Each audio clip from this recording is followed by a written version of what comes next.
সবার মনে এখন থেকে খুব মজা, সামনেই পুজো আর তো মাত্র 2-3 দিন প্রথমত শুরুই হয়ে গিয়েছে। তাই তোমরা জানো আমি আজকে ভিডিওটা নিয়ে কী বানাতে চলেছি। আগের দিন তোমাদের সাথে শেয়ার করেছিলাম যে আমার বাড়িতেও কিন্তু দুর্গা প্রতিমা বানানো হয়, আর তার সাথে সাথে আমিও একটা বানিয়ে নিয়েছিলাম আজকে মাটির গণেশ ছেলের দৌলাতে। তোমরা আগের ভিডিওতে আমাকে দেখেছো, তাই এই ভিডিওটাকে একটু তাড়াতাড়ি দেখিয়ে দিলাম যে আমার বাড়িতে সেই প্রস্তুতি চলছিল।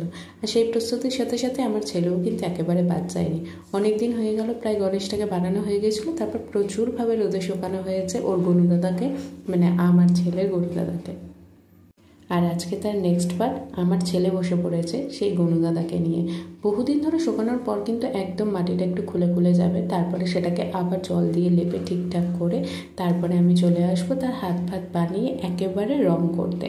প্রথমে রংটুকানি আমার ছেলেকেই দিয়েছি, কারণ ও খুব এক্সাইটেড যে ওর গনুদাদাকে রং করবে। আর এগুলো হচ্ছে আগের ভিডিও, তোমরা যদি না দেখে থাকো প্লিজ গিয়ে একবার আমার ইউটিউব চ্যানেলটাতে দেখে নিও আমি কিভাবে গণেশটা বানিয়েছিলাম। আর এই যে এখন হচ্ছে নেক্সট পার্ট, তার গনুদাদাকে সে নিয়ে বসেছে একটুখানি রং তুলে নিয়ে রং করতে। সে আগে রংটা করে নিক, তারপরে আমি না হয় রং করবো। মা দুর্গা ছেলেমেয়েদের মধ্যে গণেশ কিন্তু বাচ্চাদের প্রচুর প্রিয় হয়, তাই আমি অন্য কিছু না বানাতে পারলেও শুধু এই গণেশটাই বানিয়েছিলাম আমার ছেলের জন্য। তাই ওর হাতেই তার একদম রংটা শুরু হোক, তারপরে না হয় বাকিটা আমি রং করব।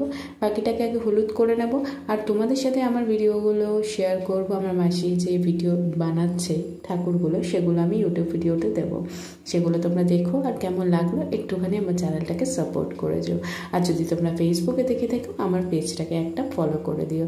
এই ছোট ছোট জিনিসগুলো কিন্তু মানুষের মনে অনেক আনন্দ জাগায়, অনেক ভালোবাসা, অনেক স্মৃতি জাগায়। আর এইগুলি যখন আমার ছেলে বড় হয়ে দেখবে, ওর কাছে এটাই একটা স্মৃতি তৈরি হয়ে যাবে যে ও ছোটোবেলায় একটা ঠাকুর অন্তত রং করেছিল, বানাতে না পারো। তাই সামনেই পুজো, সবার কেমন কাটছে। আমি শপিংয়ের ভিডিও দিয়েছিলাম, তোমরা কেমন শপিং করলে আর তোমরা বাড়িতে কি করছো এই কটা দিন।